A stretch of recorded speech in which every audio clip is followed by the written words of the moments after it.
Inna ra'ufur rahim. Ma'asyiral muslimin, hadirin jamaah Jumat yang dimuliakan oleh Allah. Siti Fatimah radhiyallahu anha, putri Nabi Muhammad sallallahu alaihi wasallam, dan satu di antara 10 keturunan beliau yang dijamin akan masuk surga. Yang menjamin tak adalah ayah beliau sendiri, baginda Rasulullah. Akan tetapi mendapat jaminan dari sang bapak untuk masuk surga bukan jaminan Siti Fatimah tetap tenang dalam hidupnya. Sampai pada akhirnya Fatimah bertanya kepada baginda Rasulullah, ayahnya, Abah, kalau di dunia ini dimanapun engkau berada, dan kalau saya rindu kepadamu, saya akan tempuh perjalanan jauh hanya untuk bertemu denganmu. Itu di dunia. Kira-kira nanti di akhirat kelak, Abah, masih bisakah kita untuk bersama? Sang ayah menjawab, Fat, engkau satu di antara keturunanku yang dijamin oleh Allah masuk surga. Otomatis engkau akan bertemu dengan saya. Fatimah berlanjut, Pak, Abah, itu kalau di surga, sebelum kita bertemu di surga ada tahapan tertentu. Saya kepingin di setiap tahapan itu saya bisa bersamamu. Sebelum sampai ke surga, Abah, di mana nanti di hari kemudian kelak saya akan mencari.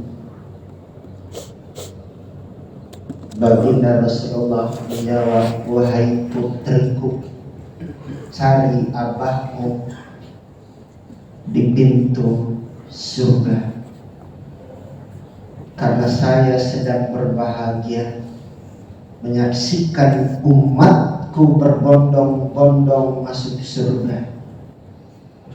Saya lagi tersenyum karena menyaksikan jamaah Masjid Al-Mu'awwalah Sosial sampai memasuki pintu surga.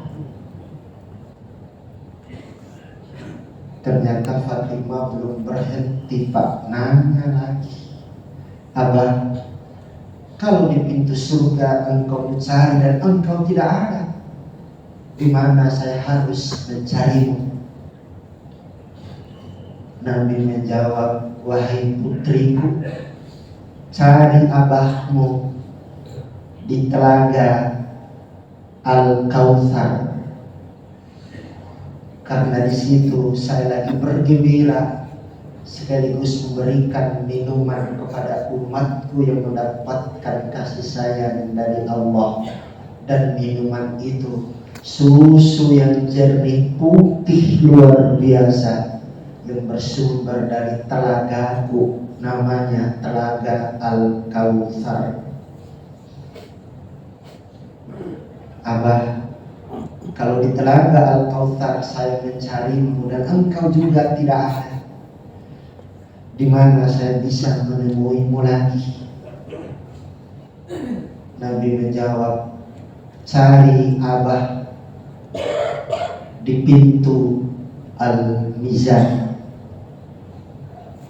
karena di pintu itu saya lagi menyaksikan umatku sekaligus memberikan syafaat agar amal kebaikannya di saat ditimbang lebih berat dibandingkan dengan amal keburukannya.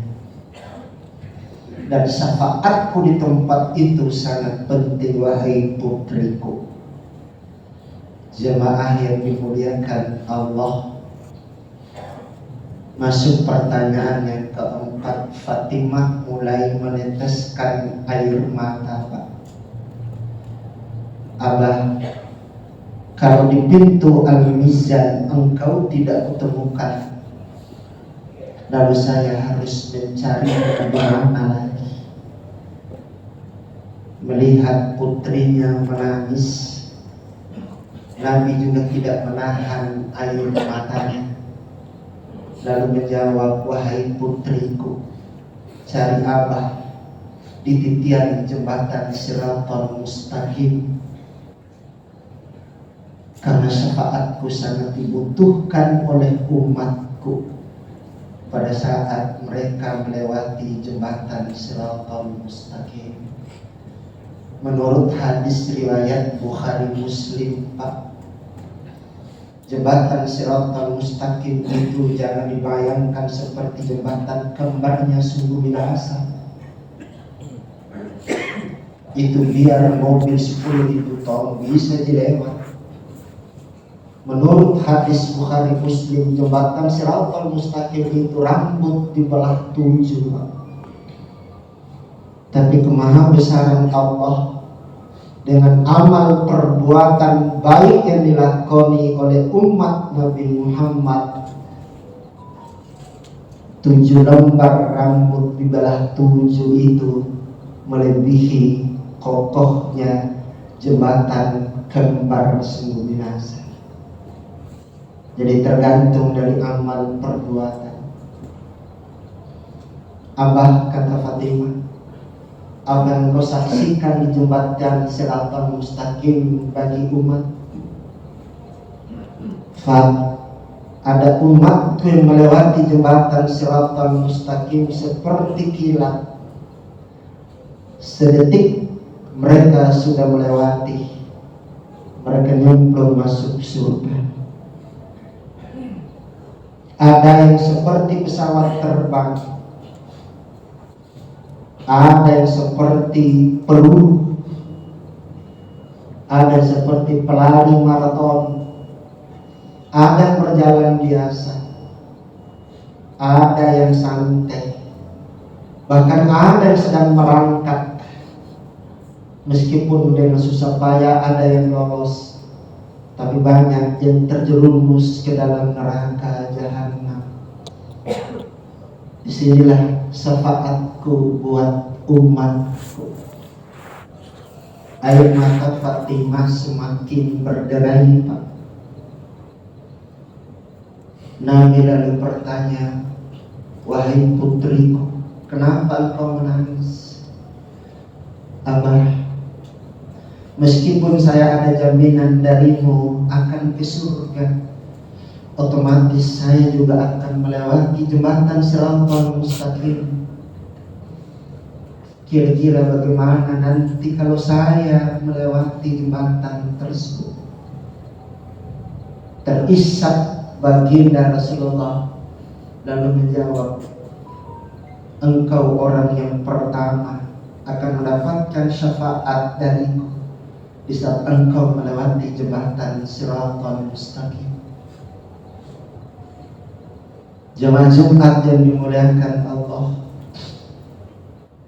terakhir Fatimah bertanya, Abah, kalau di setiap tempat yang aku jumpai engkau tidak pernah kudapatkan, kira-kira di mana yang bisa kutemui nanti di hari kemudian kelak? Lama baru Nabi menjawab. Kemudian dia peluk putrinya sambil berbisik, wahai putriku, cari apa di pinggir neraka jahanam? Karena dengan syafaatku saya berusaha mengangkat umatku yang sudah dengan bersyahadat saja mereka akan aku angkut ke surga. Jemaah Jumat yang dimuliakan Allah, rentetan pertanyaan Fatimah ini adalah indikasi betapa Fatimah sangat takut akan neraka jahanam. Padahal sudah dijamin oleh sang ayah akan nyemplung langsung masuk surga. Pertanyaannya, setakut itukah kita yang belum mendapat jaminan dari Nabi akan masuk surga? Apakah setakut Fatimah binti Muhammad? Wallahu a'lam bishawab. Dan pertanyaan Fatimah terhadap baginda Rasulullah sallallahu alaihi wasallam itu di akhirat. Ternyata kecintaan Nabi kepada kita jemaah yang dimuliakan Allah bukan hanya di dunia. Di akhirat Nabi menunggu kedatangan kita umatnya. Kalau di dunia sudah jelas, pada saat Nabi mau menghembuskan nafas yang terakhir, beliau didampingi oleh malaikat Israel. Dan Nabi bertanya, Israel, ada keperluan apa? Silaturahim ya Rasul. Sedetik saya tidak menyaksikan wajahmu yang sangat merdu, saya rugi hanya untuk sekedar menyaksikan wajahku. Kalau cuma sekedar silaturahim itu hanya basa-basi ya Jibril. Apa tugas utamamu ya Israel? Labbaika ya Rasul. Yang utama saya diperintah oleh Allah untuk mencabutnya. Kalau engkau izinkan, insya Allah siap. Kalau tidak, saya akan kembali melapor kepada Allah. Nabi bertanya, Israel dimana tinggalkan Jibril? Israel jawab, ya Rasul, Jibril sedang memanggil seluruh malaikatnya Allah untuk menjemput ruhmu yang suci. Panggil Jibril ya Israel. Sedetik kemudian Jibril di samping kanan Rasul. Jibril, kenapa telat? Ya Allah, ya Rasul, saya mendapat perintah dari Allah untuk mengkoordinir seluruh malaikatnya agar bersiap-siap menyambut ruhmu. Jibril, malaikat Israel sudah ada bersama kita dan tugas utamanya untuk mencabut nyawa. Saya siap ya Jibril, tapi ada satu yang mengganjal di hati saya. Ya Rasul, apa itu? Tanya malaikat Jibril. Ya Jibril, seandainya saya meninggal sebentar, kira-kira bagaimana keadaan umatku sepeninggalku? Kira-kira bagaimana keadaan jamaah masjid Al-Mu'awwana kantor sosial Makassar kalau meninggalkan? Jibril jawab, ya Rasul, tidak diizinkan masuk surga umat-umat Nabi terdahulu sebelum jamaah masjid Al-Mu'awwana kantor sosial duluan masuk ke dalam surga. Nabi baru tersenyum Pak, lalu berkata, Israel, cabut nyawa saya. Menurut rentetan riwayat Pak, itu dimulai dari kaki sampai di ubun-ubun malaikat Jibril itu membuang wajahnya. Di saat Nabi sakaratul maut masih bertanya ke Jibril, Jibril, engkau buang wajahmu? Bukan engkau rindu kalau tidak bertemu, tidak melihat wajahku sedetik saja? Kenapa engkau palingkan wajahmu ya Jibril? Jibril dengan rasa sedih menjawab, ya Rasul, bagaimana mungkin saya menyaksikan engkau lagi sakit? Saya tidak sanggup menyaksikan orang lagi sakaratul maut. Nabi menjawab, betul ya Jibril, sakaratul maut itu sakit. Jadi ini bukti di dunia Pak, Nabi itu cinta kepada kita umatnya. Pada saat Nabi dimakamkan di Madinah, yakni di samping Raudhah di rumahnya, Nabi dibangkitkan oleh Allah di alam kubur. Pak, demi Allah, yang Nabi panggil adalah kita umatnya. Ummati, ummati, ummati, umatku, umatku, umatku. Di mana? Bukan anak istrinya Pak yang Nabi panggil, tapi kita umatnya. Makanya Al-Quran itu menyinggung dalam Al-Quran,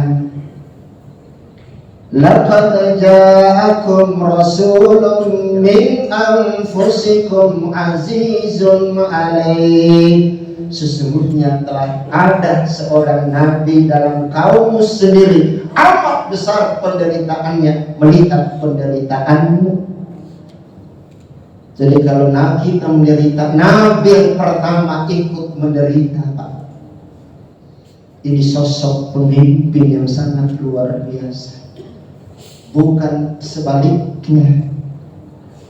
Lihat umatnya menderita, dia senang-senang di atas lihat rakyatnya lagi kesusahan, justru maju suami istri jadi pemimpin Pak. Luar biasa. Ini sosok pemimpin dirindukan oleh umat. Jadi amat besar penderitaan dan melihat penderitaan kita. Jadi Nabi Muhammad SAW figur yang patut dijadikan sebagai contoh dalam kehidupan. Makanya surat Al-Ahzab itu menyatakan, laqad kana lakum fi rasulillahi uswatun hasanah. Dalam diri Nabi itu ada contoh dan teladan yang baik bagimu. Contohi itu, kata Allah. Akan tetapi banyak di antara kita umatnya Nabi Muhammad ini Pak yang bertepuk dada dengan perkataan Nabi Muhammad adalah contoh dan teladan bagiku dalam hidup. Tapi tidak pernah kita pelajari bagaimana itu Nabi Muhammad dalam hidupnya. Hanya berkata contoh dan teladan, tapi tidak tahu siapa yang dicontohi. Ini contoh bukti terkecil.